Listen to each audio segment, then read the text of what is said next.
Tani Lovers, Anda kembali menyaksikan program Kabar Sepekan Menteri Pertanian. Dalam Kabar Sepekan Menteri Pertanian kali ini akan kami sampaikan sejumlah kegiatan penting Menteri Pertanian Syahrul Yassin Limpo, mulai dari tanggal 13 Mei hingga 19 Mei 2022. Bersama saya Fika Novianti, inilah catatan penting Kabar Sepekan Menteri Pertanian selengkapnya.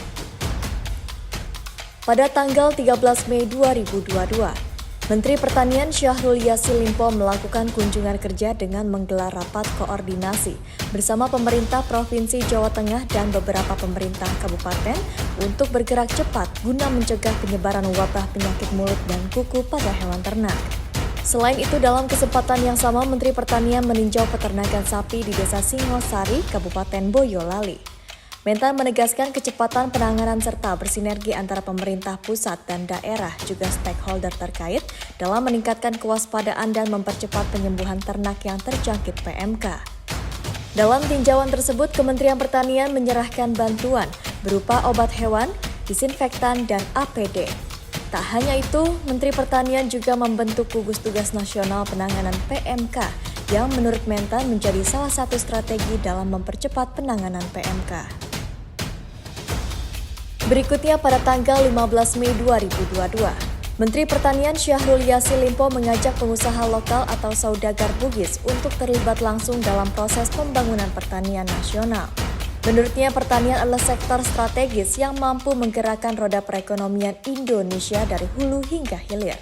Syahrul Yassin Limpo mengatakan, sektor pertanian mengalami pertumbuhan tinggi, yakni sebesar 16,24% pada triwulan 2 2020 quarter to quarter. Di sisi lain, produksi dalam negeri terus meningkat dan ekspor nasional terus melesat. Menteri Pertanian mengatakan saat ini pertanian memiliki anggaran kredit usaha rakyat atau KUR yang cukup besar. Jumlahnya mencapai kurang lebih 80 triliun, uang sebesar itu sudah dikelola untuk kepentingan pembangunan usaha tani. Yang lain merah Bapak? Sektor lain merah kagaulah, yang naik cuma ini 16,24. Maaf. Kenapa? Di saat Covid semua anggaran naik, kau masih bisa makan. Dan saya menjagakan sebagai orang Bugis Makassar, makannya rakyat 273 juta orang, insya Allah. Barantena jangan upah kasirik, dia upah kasirik itu. Jabatan untuk saya ini, Pak Adi Sumanga, adalah tempat membalas baiknya negara, baiknya Tuhan, baiknya kita semua dengan doa yang ada.